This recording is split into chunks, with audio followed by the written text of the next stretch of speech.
A riverboat journeys from Pipiriki to Whakahoro on New Zealand's famed Whanganui River, and along the way it passes by a former farming settlement established for soldiers returning from the First World War.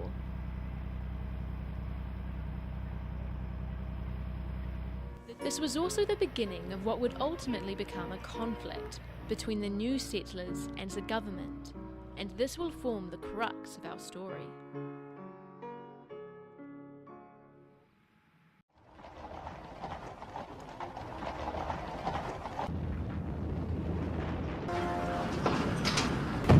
The First World War was the first highly mechanised war, and many new weapons brought with them devastation on a scale that had never been seen before. As the war was coming to an end, the New Zealand government decided to settle some soldiers on the land, and it was against this background that this would become a dream come true for many of them. This was also the beginning of what would ultimately become a conflict between the new settlers and the government, and this will form the crux of our story.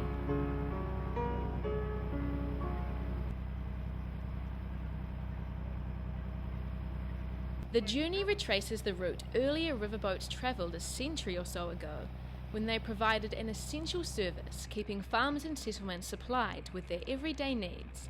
However, nowadays, there is nothing left. At Ramanui, 20 kilometres upriver from Pipiriki, Mandy and Joe Adams breed horses and raise cattle on their isolated farm. With the famous Bridge to Nowhere only a short distance away, they also have a fleet of jet boats and provide accommodation at their Bridge to Nowhere lodge. In 1917, as the First World War was nearing its end, Allied governments around the world were aware that along with the large number of wounded soldiers that had already been repatriated, many more soldiers would soon arrive back home, and employment for them all would become imperative.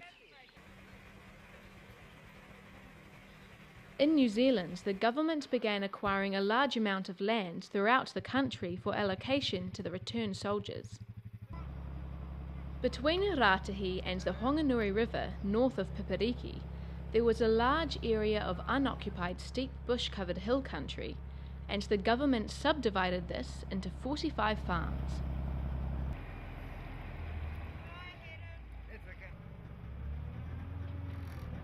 Returning soldiers were keen and eager to clear the bush and get their land productive, but a number of circumstances were to make the going tough.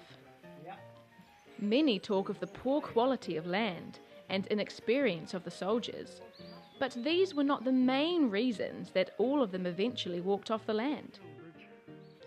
A depression in 1921 caused farm produce prices to fall, and with the government lacking funds, the settlers received little assistance. Added to this, access into and along the valley was always tenuous, and to alleviate this, the government planned on building a road to connect Rātahi with Stratford. This involved the building of a number of bridges, and two were completed in 1936. One, the Bridge to Nowhere, becoming an iconic landmark synonymous with the failed scheme, replaced a deteriorating suspension bridge. The other was on the Taranaki side. However, the one needed to get across the Whanganui River was never built. This left the Mangapirua Valley very isolated, and to compound matters even further, those who were still there had to contend with the 1930s depression, and by 1942, only 3 families remained. During that year, a large downpour washed away portions of the road, and as the government did not want to make any further repairs, they closed down the valley permanently. Today, parts of the old road, a few exotic trees, the occasional brick chimney and the Bridge to Nowhere are all that remain. The term Bridge to Nowhere was coined a few years ago by a tourist operator who took visitors there by jet boat, so it was appropriate to call the second bridge, as it was still being used, the bridge to somewhere. Now, standing in solitude, this bridge to nowhere serves as a lasting symbol of the ill-fated settlement in the area known as the Valley of Abandoned Dreams. At the end of a long day, the travellers finally reach Whakahoro, at the confluence of the Whanganui and Retaruke rivers. This is one of the main starting points for canoe journeys down the river, as it has the only road access between here and Piperiki. I will be one of a group of young adventure seekers that will journey by jet boat down a remote section of the Whanganui River and trek back through the two former settlements in the Mangapirua and Kaiwhakauku valleys. At the end of this long and windy dirt road to the west of Raurimu lies our departure point of Whakahoro, a small settlement nestled up against the Whanganui River. This is also the location of the Blue Duck Station run by Dan Steele, a modern-day farmer and tourism operator who will be our guide for 2 days.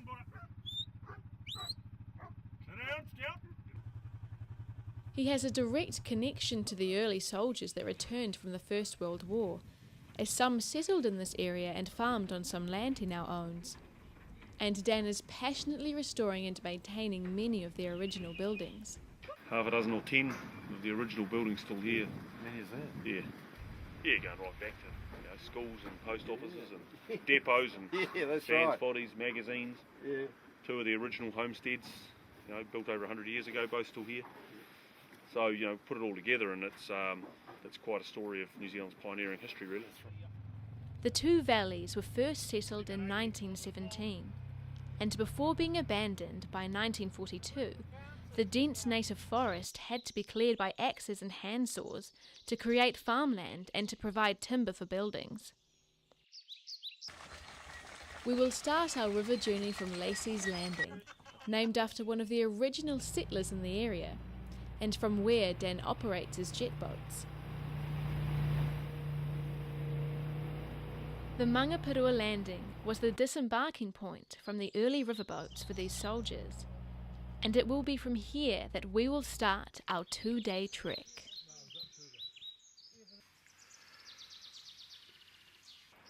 Not far up the valley, we will encounter the iconic Bridge to Nowhere that was completed in 1936 after the last farmers on the Whanganui riverside had already left.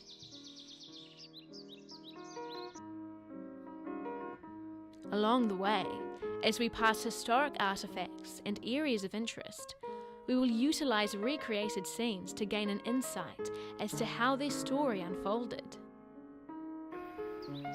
There are only a few visible remains of the early settlement, including the road, a brick chimney, and what is left of an orchard near the concrete foundation of an old farmhouse. This is in the Whanganui River National Park, and thousands of visitors journey through it every year.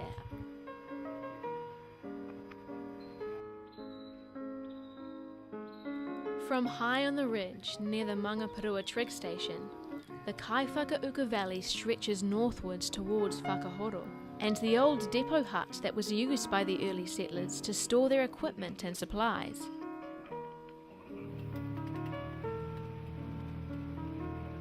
Up a side valley from the hut is the only remaining hill country that has been farmed continuously since the 1920s, including Dan's sheep and cattle. And the view from the top is amazing.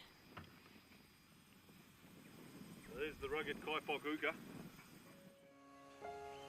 Along with a number of accommodation lodges on their property and the cafe, the Steeles provide for a number of leisure activities, including jet boat rides to the Bridge to Nowhere, horse treks and hunting.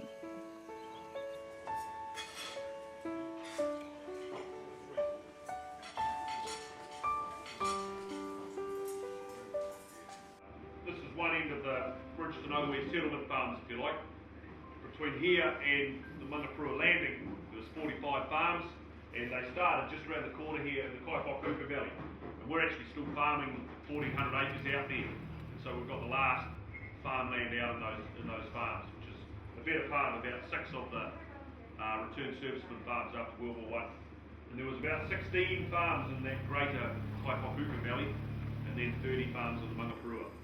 And so when you see the history here around Whakahoro, this old post office and the old school, the riverboat landing where you tied up last night, the original homestead, this is kind of all the same history as the Bridge to Nowhere history. This is just the northern end of the valleys, and the riverboats used to stop here and down at the Mangapurua landing. So we're opening up some of the old roads and got some bush huts out there and things like the old post office. We're doing up all those old huts, trying to turn the whole place into a big working museum, essentially looking after the history and allowing people to get out and share it, explore it.